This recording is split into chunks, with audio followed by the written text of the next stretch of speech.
Bienvenue dans ce nouvel épisode de Ça déborde, le podcast Nature Peinture qui t'aide à faire autrement, à devenir ta priorité et à prendre soin de toi sans culpabiliser. Je m'appelle Lucille, je suis psychopraticienne et ici je te parle de mon parcours, mes galères, mes réussites, mes coups de cœur, mes coups de gueule aussi et les clés qui m'ont aidé à avancer et que j'ai à cœur de partager avec toi pour que tu apprennes à mieux te connaître, à dépasser tes peurs et tes doutes pour laisser enfin déborder pleinement qui tu es. Alors installe-toi confortablement et c'est parti. Bonne écoute! Hey coucou! Aujourd'hui, j'ai envie de te parler de choix. Parce que les choix, finalement, on en fait beaucoup dans une journée. Nos vies sont le résultat de tous nos choix. Et les choix se logent vraiment partout. Dans les choses les plus insignifiantes, comme des choix qui peuvent vraiment avoir des conséquences qui vont potentiellement bouleverser notre vie. Tous les matins, quand tu t'habilles, tu fais un choix. Tu fais le choix de mettre cette tenue-là, de mettre cette couleur-là. Et ça, c'est des choix qui, selon les jours, peuvent être plus ou moins prises de tête, mais c'est des choix qui sont quand même relativement sans conséquence. Mais c'est quand même des choix. Et il y a plein de moments dans la vie où on a le sentiment de ne pas avoir le choix. Et ce n'est pas vrai. Je dis pas qu'il n'y a pas des moments qui sont un peu bloqués ou, je sais pas moi... je pense à je suis dans un travail qui me plaît pas, j'ai pas le choix. Ben si, t'as le choix. T'as le choix de faire en sorte que l'environnement dans lequel tu es change pour te convenir mieux, en expliquant de quoi tu as besoin, en ayant des conversations, en posant en fait finalement tes besoins et tes limites, soit de chercher un autre travail. Alors oui, effectivement, tu n'as pas la garantie que ce soit mieux ailleurs. Parfois on se dit que l'herbe est plus verte ailleurs et puis peut-être pas. Mais il n'y a rien de figé, on peut toujours faire des choix et modifier ces choix. On peut aussi changer d'avis. On n'est pas des êtres linéaires, que ce soit au cours d'une vie ou au cours même d'une seule journée. On ne va pas forcément avoir la même énergie à 5 ans qu'à 10, qu'à 15, qu'à 20, qu'à 30, etc.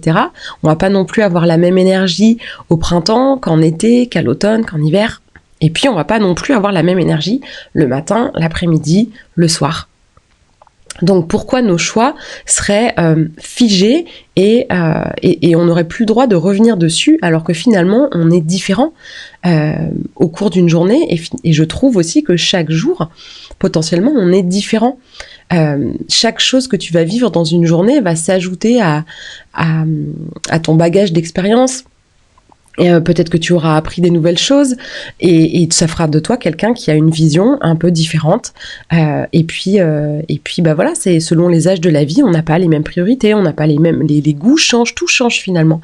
Et on a parfois cette impression que quand on fait un choix, alors là je parle de choix un peu plus conséquent que de choisir comment s'habiller le matin, mais que quand on fait un choix, il ne faut pas qu'on se trompe. C'est comme s'il y avait cette impression qu'on ne pouvait pas revenir en arrière.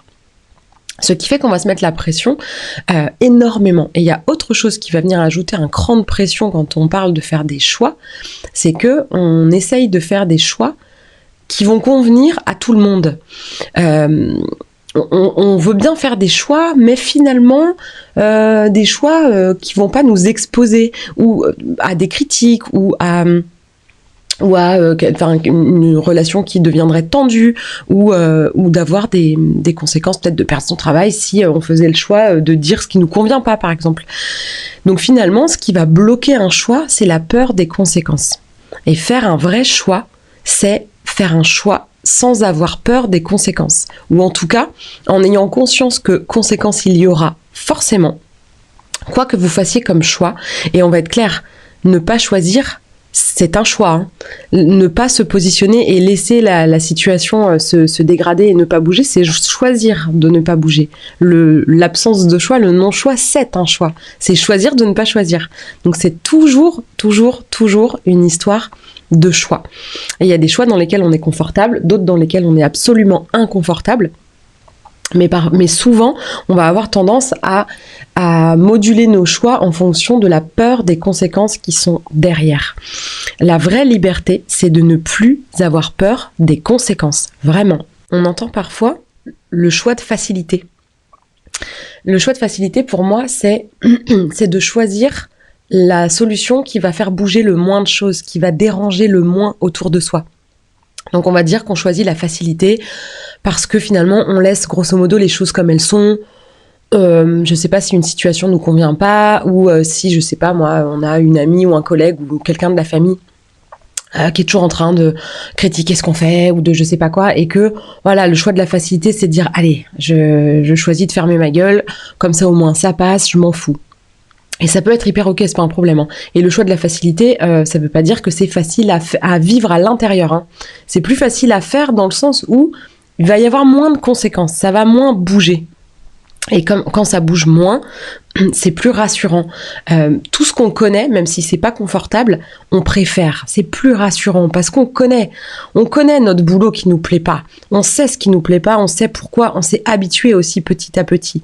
Donc, partir pour un autre travail où peut-être ce sera pire, on a du mal. Mais il faut aussi avoir en tête que ça peut être partir pour mieux. Et on peut aussi améliorer l'endroit où on est.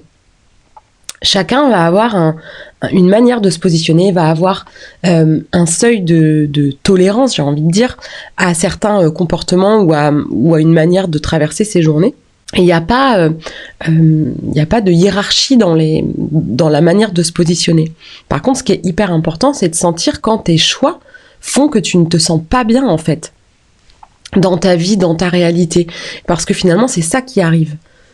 Si notre choix devait déplaire, on culpabiliserait énormément.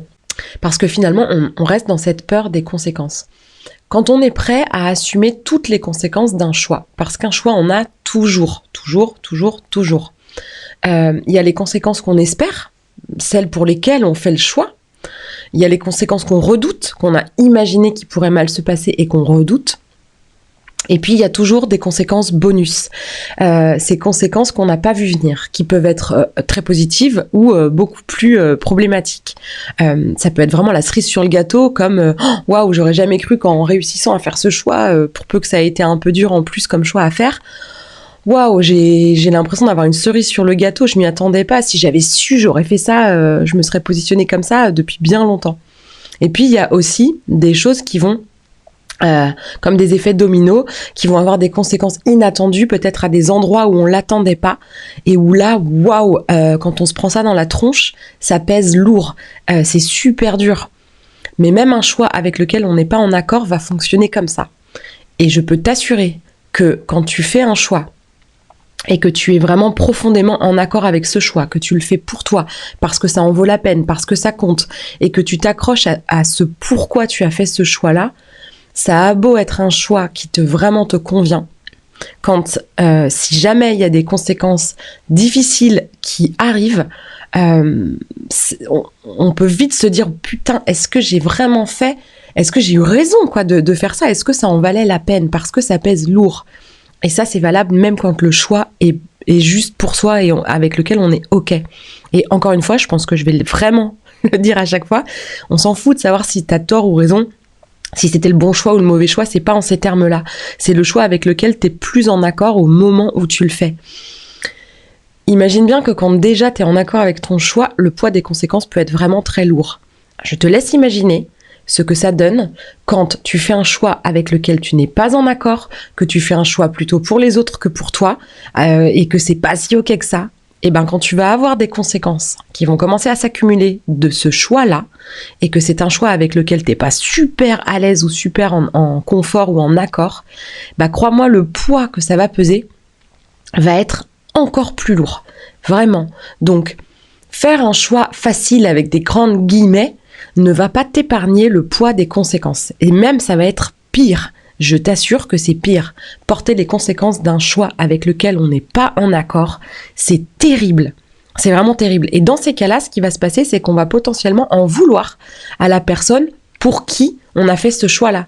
De dire, tu te rends compte, à cause de toi, j'ai fait ce choix-là, et maintenant je me tape ces conséquences-là, et il va y avoir un énorme reproche. Sauf que la personne en face n'a peut-être pas demandé à ce que tu fasses ce choix-là. Ou peut-être qu'elle l'a demandé implicitement ou explicitement, mais tu as choisi d'accéder à sa demande alors que tu n'étais pas du tout OK. Et le fait d'avoir dit oui quand tu voulais dire non ou non quand tu voulais dire oui, ça n'appartient pas à l'autre. Bah oui, mais bon, ils m'ont fait bien comprendre que si je le faisais pas, ça se passerait mal pour moi. Bah parce que tu trouves que ça se passe bien là du coup. Il y a vraiment ce truc-là qu'il faut pas perdre de vue. Bien sûr que ça fait peur. Je suis pas en train de dire que c'est facile. Mais à un moment donné, il faut comprendre que de prendre la peine, et je dis vraiment la peine dans le sens où ça peut être pénible, tu vois, dans ce sens du mot peine. Ça peut être vraiment pénible de faire un choix pour soi. Je sais pas, moi, je reprends un exemple où moi, quand j'étais en CDD dans cette entreprise où ça se passait si mal, si tu n'as pas entendu ça, c'est dans les premiers épisodes. J'étais dans un CDD où ça se passait pas bien du tout et je le disais, hein, j'étais mal, je me plaignais beaucoup, je râlais. J'ai essayé de partir, mais mon contrat était tel que j'avais pas de solution légale pour partir. Bref, je vais pas revenir là-dessus.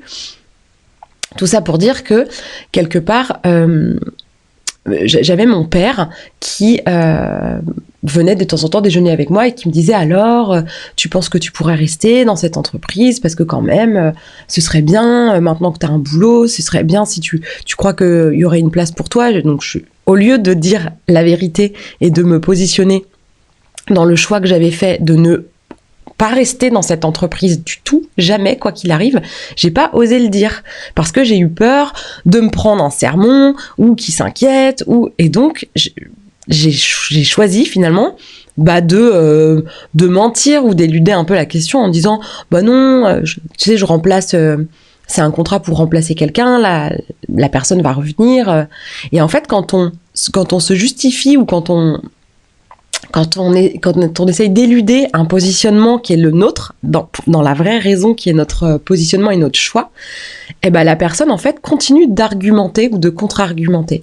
Pas pour le plaisir de faire chier, hein, mais parce que c'est énergétique. Et il y a une espèce de fuite énergétique, il y a un truc où en fait on n'est pas au bon endroit dans la discussion. Le débat s'oriente pas au vrai endroit mais c'est dans cette situation-là, c'est moi qui viens esquiver le vrai cœur du sujet, parce que c'est pas confortable et parce que j'ai pas envie que mon père remette mon choix en question ou me fasse douter ou je ne sais pas quoi. Donc je projette plein de choses et donc je décide de ne pas me poser clairement le choix qui était fait de ne pas rester dans cette boîte. Et en fait la conversation a serpenté un peu comme ça, tu vois. Il me disait mais tu sais, quand on travaille bien, qu'on a pu montrer de quoi on était capable, qu'on était un bon élément, ça arrive que dans une entreprise où il n'y avait pas forcément d'embauche de prévu, ou même si c'était pour remplacer quelqu'un, ça peut arriver aussi qu'on ait envie de te garder finalement et de créer un poste, et il a raison en fait. Mais moi je m'en fous, je n'en ai rien à foutre, je voulais pas rester dans cette boîte où j'étais malheureuse, où c'était dur. Et j'avais même pas envie de dire que c'était ça mon ressenti et que mon choix venait de là, parce que j'avais pas envie d'entendre oui mais bon la vie c'est dur, faut arrêter là, faut pas être une princesse. J'avais pas envie d'entendre ça parce que j'avais pas envie j'avais pas envie, je saurais pas dire vraiment pourquoi, mais c'est pas simple en fait qu'on vienne dire ça va, ton choix c'est de la merde, parce que c'est bien sûr que c'est pas ça qui est dit, mais c'est ça que ça fait à l'intérieur. De venir dire ça va, t'es ridicule, la vie c'est dur pour tout le monde, qu'est-ce que tu nous gonfles quoi, t'es fragile ou quoi, et finalement c'est comme ça que ça va faire hyper mal alors que c'est pas du tout l'intention de la personne. Et j'ai esquivé comme ça avec mon père, où j'arrivais juste pas à lui dire que c'était une boîte atroce de mon point de vue. Il y a des gens qui travaillent encore là-bas et qui sont très bien, c'est pas le problème. C'est moi, la manière dont ça se passait à plein de niveaux, c'était pas du tout ok avec ma façon de voir et ma façon de faire, et c'était hors de question que je reste une seconde de plus que ce qu'était que ce qu'on m'obligerait à faire. Pour me préserver, c'était hors de question que j'envisage de rester travailler là-bas. Mais comme je le disais pas, et finalement, ce qui était censé être le choix de facilité, c'était pas du tout facile. Et j'ai fini par lui dire, arrête de me faire chier avec cette entreprise, je ne veux pas y rester en fait. Et quand bien même il me proposerait de rester et il me créerait un poste pour moi, je ne resterai pas. Et en fait, au moment où la pression monte comme ça à l'intérieur, finalement, la manière de se positionner dans son choix va être plus virulente parce que ça va être la colère qui va prendre le relais et qui va nous permettre de nous positionner plus fort. Et finalement, la colère, c'est vraiment une émotion qui ramène à un manque de respect, au fait de dépasser les limites. Mais c'est pas... Là, dans cette situation-là, c'est pas mon père qui a dépassé les limites. C'est moi qui n'ai pas eu envie ou qui ne me sentais pas capable de poser la limite qui était la mienne et de dire c'est comme ça et pas autrement. Et d'accepter, parce qu'en fait c'est ça le truc, d'accepter qu'il soit en désaccord avec mon choix et de ne pas changer mon choix pour autant. De dire écoute, ne comprends pas si tu veux, traite-moi de princesse qui veut pas que la vie soit dure alors que la vie est dure, de fille déconnectée de la réalité parce que la vie c'est comme ça ma petite cocotte ou j'en sais rien quoi. Alors c'est pas du tout ce qu'il m'a dit en plus, hein. Mais d'accepter que vraiment notre choix puisse provoquer un profond désaccord avec la personne avec qui on parle et de l'accepter. Juste de l'accepter, de dire ok, j'accepte que on soit pas d'accord avec moi et ça ne remettra pas en cause mon choix parce que je suis alignée avec mon choix. Je sens que c'est ce qu'il y a de mieux pour moi. Encore une fois, à tort ou à raison, c'est même pas le sujet. C'est même pas le sujet. Donc en fait, finalement, le travail ou la difficulté, elle va se situer soit avant le choix, parce que tu vas décider de te choisir toi, de faire un choix qui va peut-être être pas compris par ton entourage, qui va peut-être susciter, je sais pas moi, de la jalousie, de l'envie, ou vraiment qui va déclencher une colère chez les autres en disant mais tu te prends pour qui toi de faire des choix comme ça? Pour personne, c'est juste que moi je sens que c'est ça que j'ai envie de faire. Ça peut être aussi de l'inquiétude. Là, dans le cas de mon père qui insistait pour que j'essaye de trouver une place en CDI, c'est parce que pour lui, une fois que j'aurais un CDI, il serait rassuré et voilà, il se sentirait, il se dirait que je suis en sécurité, que tout va bien, que je suis installée et puis qu'il peut comme s'il pouvait souffler. Et c'est ce que je lui ai dit. Je lui ai dit le fait que ça te stresse, que j'ai pas une situation stable, c'est ton problème en fait. Je m'en fous. Garde ça pour toi. Viens pas me mettre ton stress que j'ai pas une situation stable sur une situation qui certes n'est pas stable mais dans laquelle je suis hyper mal. Donc garde ta peur, garde ton stress, fous-moi la paix avec ce truc-là et laisse-moi faire mon chemin comme je peux et comme je veux. Et puis laisse-moi me tromper. Je me souviens que je lui avais dit ce jour-là que s'il n'avait pas confiance en moi, il pouvait peut-être avoir au moins confiance en lui et dans le fait qu'il m'avait suffisamment bien élevé ou transmis de clés pour pas faire n'importe quoi et avoir un minimum de plomb dans la tête et les pieds sur terre et pas non plus me mettre en danger financièrement ou je ne sais quoi. Donc c'est ce que je lui ai dit, fais au moins confiance au fait que tu m'as transmis ce qu'il fallait pour m'en sortir dans la vie et pour pas mettre en danger ma famille, si tu me fais pas confiance à moi là dans l'instant.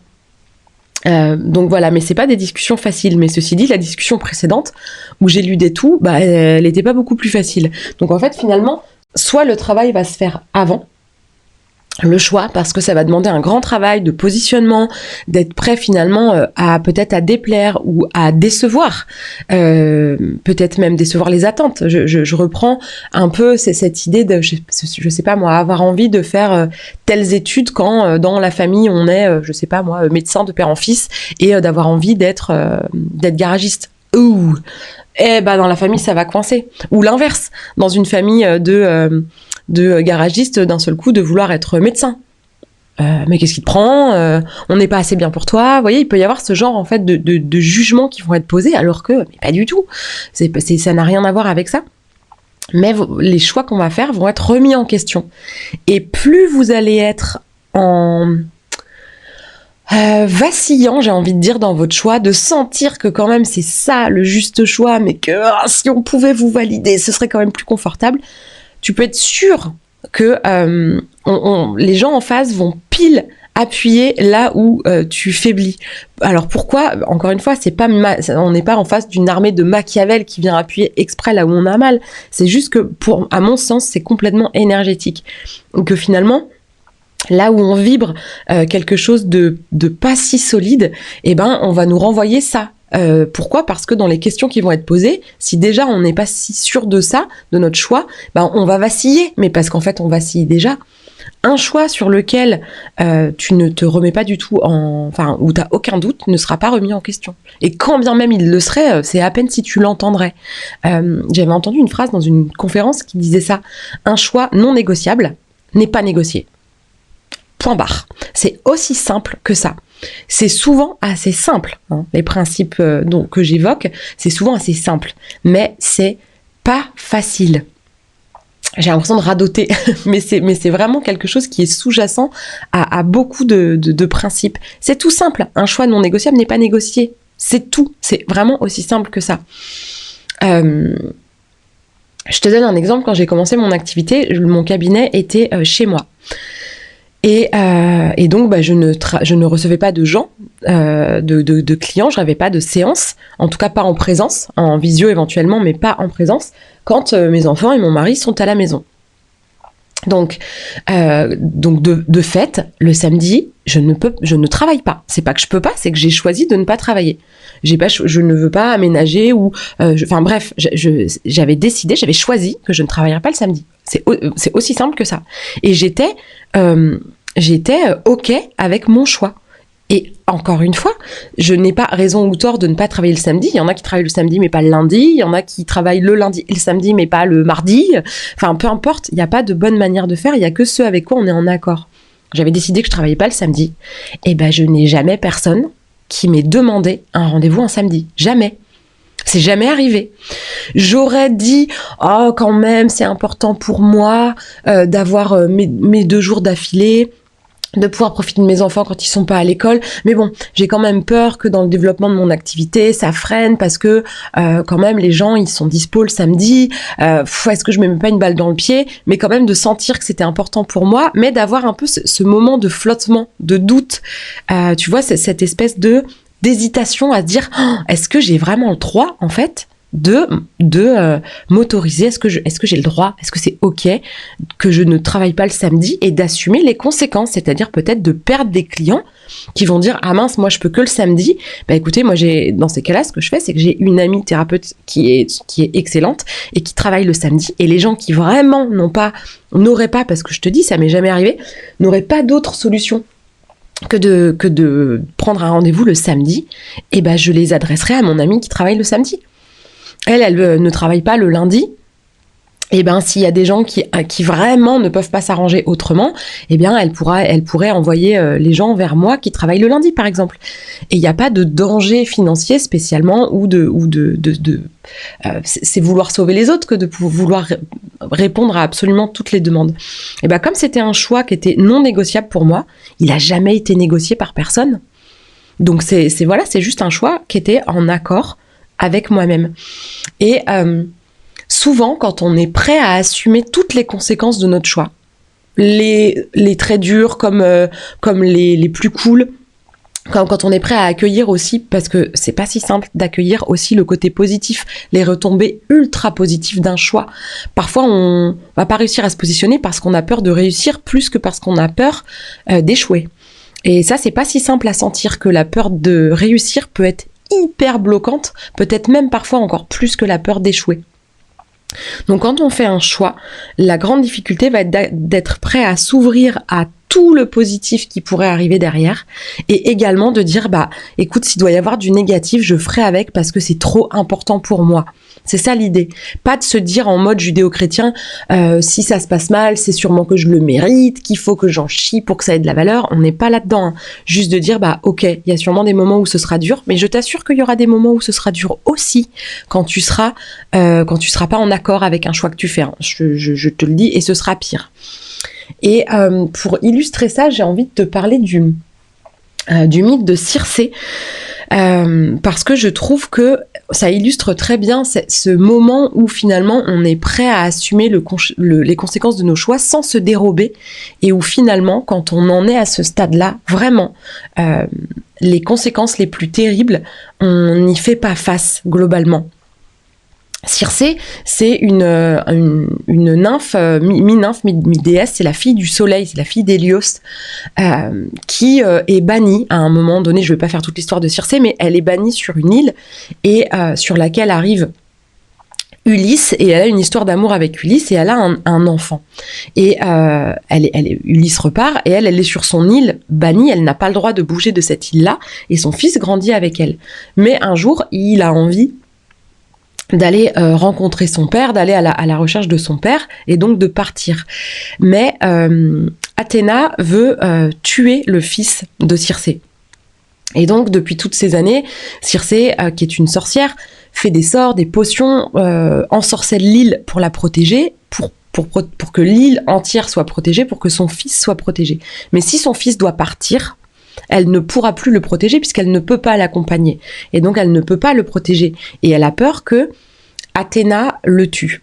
Donc, dans un premier temps, quand son fils, et c'est ce qu'elle craignait, elle savait que ça arriverait un jour, quand son fils commence à dire qu'il a envie de partir, elle lui explique que c'est trop dangereux, qu'elle ne pourra pas le protéger, et voyant que vraiment il est déterminé, elle l'enferme. Elle le séquestre dans une chambre, et il hurle, il tape sur les murs, il essaye de sortir, il se met à la détester.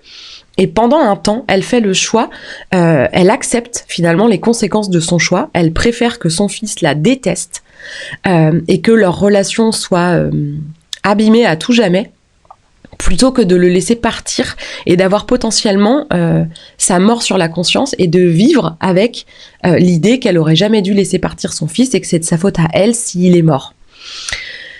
Voilà son choix. Et elle accepte finalement que son fils la déteste pour ça. Alors ça la réjouit pas, hein, c'est pas facile, mais elle ne peut pas se résoudre à ce que son fils parte. Donc elle finit par le libérer, elle lui explique pourquoi elle en arrive là, pourquoi c'est si important qu'il entende qu'il n'est pas invincible, il est dans la force de l'âge, là, il est jeune et il se croit en dehors de tout danger. Et elle voit bien qu'il n'entend pas ce qu'elle lui dit. Il veut quand même y aller. Et puis, en fait, elle finit par changer d'avis. Elle se dit que si, en fait, à force de l'empêcher, un jour, il va partir. Il va réussir à échapper à sa vigilance d'une manière ou d'une autre. Et il partira. Mais du coup, il partira dans les pires conditions. Il partira sans être préparé. Et finalement, il va peut-être quand même être en danger et potentiellement mourir. Donc, elle finit par regarder différemment la problématique en se disant, elle repense à Ulysse. Ulysse, quand il racontait toutes ses histoires, toute son odyssée finalement à Circé, elle se rendait bien compte que les hommes de son équipage et de son armée, entre guillemets, étaient très indisciplinés. Et elle avait demandé à Ulysse, comment tu fais pour élaborer des plans de bataille avec des gens qui ne t'obéissent pas, qui sont imprévisibles et qui n'écoutent pas en fait ce que tu dis et qui ne respectent pas les ordres ou les consignes. Et Ulysse a répondu, je construis des plans dans lesquels ils ne m'écoutent pas. Et là, Circé en fait repense à ça et se dit, ok, donc ils ne m'écoutent pas, donc je vais bâtir un plan pour arriver pour avoir ce que je veux, c'est-à-dire que mon fils reste en vie, mais en sachant qu'il ne va pas m'écouter et que donc il va partir. Et donc là, elle commence à chercher comment elle pourrait protéger son fils en n'étant pas avec lui. Alors elle commence à mettre des sorts sur le bateau, à ensorceler des armes, des lances, à mettre des poisons, à lui donner aussi des poisons qu'il peut mettre dans de la nourriture, des choses comme ça. Elle fait tout ce qu'elle peut pour lui donner un maximum de protection.